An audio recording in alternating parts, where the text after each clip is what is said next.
major shake in Greece. After the huge earthquake swarm that's happening in Santorini again, now it's Crete again. Earthquake hits Crete as large as some say 6.3, 6.1, 6.2, 5.9, but most of the agencies reported above 6. That tremor strikes the Mediterranean island with a tsunami alert that has been issued, and all that in the middle of tourist season, cruise ship season. It's rumbling there. And I have reported about Crete just recently. There's a village on top of a hill that seems to be breaking apart. Huge cracks had opened, over 150 meters long. So there's news. I will talk about this in this video too. And many of you might ask now, oh, is this related? It's probably not, because that hill has its own dynamics, but Crete is in the news, and that's not good in the middle of tourist season, as I just said. So what happened?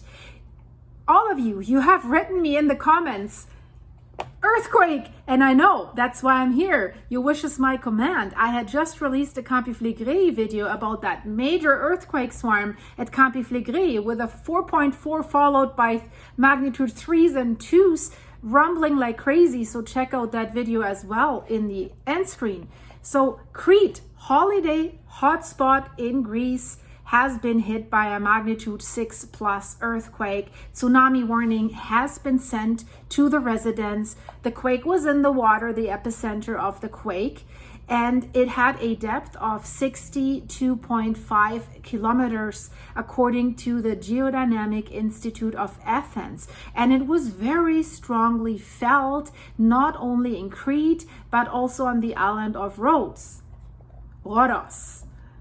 The US Geological Survey has put the quake a little bit lower at 6.1. But anyways, it's a massive one. And interestingly enough, citizens in Israel have reported feeling the shock waves from this earthquake, especially in the center of the country, including Tel Aviv. That's according to the Jerusalem Post. So this is how widespread this earthquake was. And the president of Greece's Earthquake Planning and Protection Organization, Eftimos Lekas, he has told the news in a press conference. He says the main characteristic of this strong tremor is that its focal depth was at 60 kilometers. And that's way deeper than the other quakes that we're seeing in Santorini or Campi Flegrei, for example. Well, Campi Flegrei is a supervolcano. That's, very concerning. Here, it has to remain seen what this is. But what he draws as a conclusion from the quake being so deep, he says it means the seismic waves reached Kazos and Karpathos, and they significantly weakened there. And it was also felt in Egypt, by the way, and even more so, of course, in Crete. So far, no reports of any injuries or significant damages. If that had been more shallow and right underneath Crete, the things would probably look a lot different. But he also stresses that they do not have a complete picture yet by now. And he also added that it was strongly felt across Crete, as well in the other tourist island, Rhodes, Kos, and throughout the southeastern Aegean.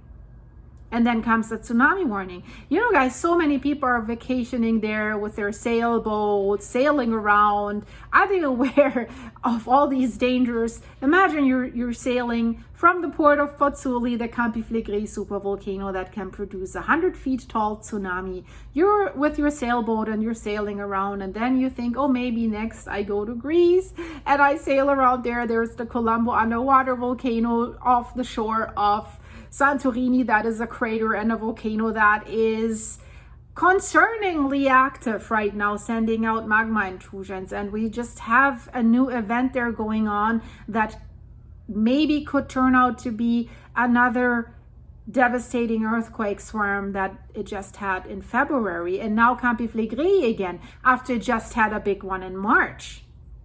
So shortly after this 6-point plus earthquake, people in Rhodes, Karpathos, and Kazos were sent an emergency alert about a potential tsunami risk, and on their phones, the radio, the news. The epicenter of the earthquake was not completely out in the water. It was the tiny Aegean island of Kazos, according to the Geodynamic Institute of Athens. So more than 624,000 people live on Crete. That's a lot. You wouldn't probably guess that. With around a third of the island's population living in the capital, Heraklion. And unfortunately, this beautiful region lies in one of the most seismically active zones in Europe, because they're right there where the African and the Eurasian tectonic plates are meeting. And whenever tectonic plates are meeting, sliding along each other, subducting underneath each other, it's trouble, means earthquakes. And there's volcanoes, of course, as well. So it's generally thought that any earthquake over magnitude 6 can cause damage if it hits a populated area. And to put this in perspective, worldwide, we have roughly 100 earthquakes with magnitudes between 6.1 and 6.9 recorded.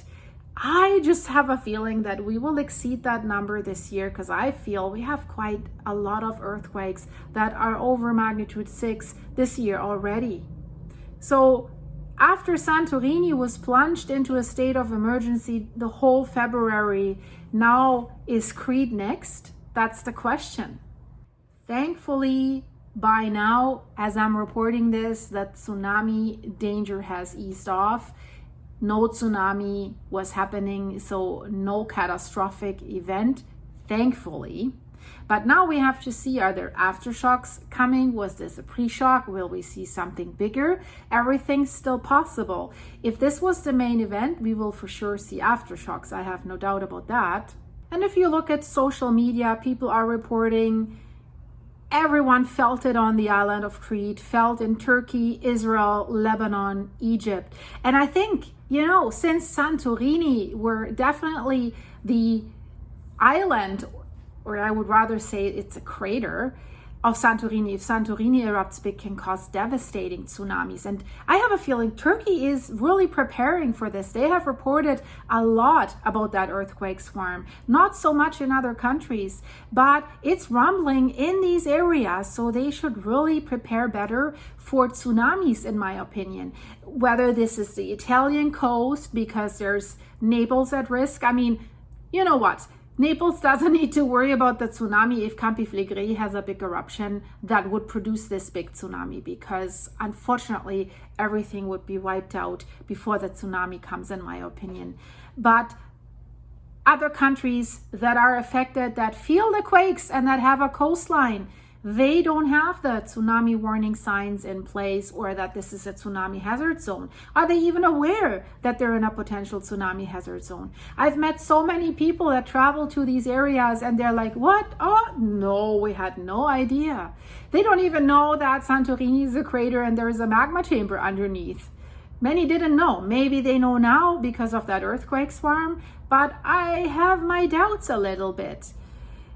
Greece gets a lot of earthquake. The biggest quake that has ever hit Greece so far, since we can record them, was July 21st in the year 365. It was a 8.5 magnitude plus. That is really significant. And it occurred at about sunrise in the Eastern Mediterranean with an assumed epicenter, and here it comes, near Crete. So this tells you what is possible in that region. And geologists today estimate that this undersea earthquake, like the one that just happened, could have been an 8.5 or even higher. Imagine this. This is usually something, a mega thrust earthquake that we see at subduction zones, West Coast, Cascadia Fault, or in Japan. But Greece? This is really scary. So this massive earthquake in the past has already caused widespread destruction in the central and southern diocese of Macedonia, that's the modern Greece, in northern Libya, Egypt, Cyprus, and even Spain. And on Crete, near all the towns were destroyed. And that earthquake was followed by a tsunami. That's why the tsunami warning was issued. And it has devastated, that tsunami has devastated southern and eastern coast of the Mediterranean, particularly Libya, Alexandria, and the Nile Delta. It has ended thousands of lives and has hurled ships inland as far as 1.9 miles, 3 kilometers. Does that sound familiar? We all remember the 2011 Japan earthquake. And this quake in Greece has left a deep impression on the late antique mind, and numerous writers at the time have referred to this event in their works. That's why, thankfully, we know about this. So that's why this 6-point plus earthquake that just happened, theoretically, this could be a precursor for something bigger, because something bigger has happened. I'm not saying hopefully this is not happening, but you have to be very, very careful and aware of this. And we've had earthquakes in Crete in the last few weeks. I remember a 4.3 that was hitting on April 30th. Heraklion, the capital of Crete, is vulnerable to these earthquakes. In 2021, there was a 5.3 earthquake that occurred 22 kilometers south of Heraklion, September 28, 2021. And there was also substantial damages to buildings that collapsed. So guys, as always with earthquakes, we will have to wait and see. Are there aftershocks coming? Was this a pre-shock? Hopefully not. Hopefully we will only see aftershocks. I will keep you updated for sure. You should really check out what's going on at Campi Flegrei and in Santorini, because this is just breaking news. This is happening right now, and all the sirens are in the background where I am. It kind of fits the narrative, guys. I hope you stay safe and be prepared. Be aware where you go on vacation. One of my viewers asked me, well, you report about all that. Does that affect you in where you're going? Yes, of course. And I tell you right now, I would stay away from Greece, from all the coastlines, and also from Naples, definitely.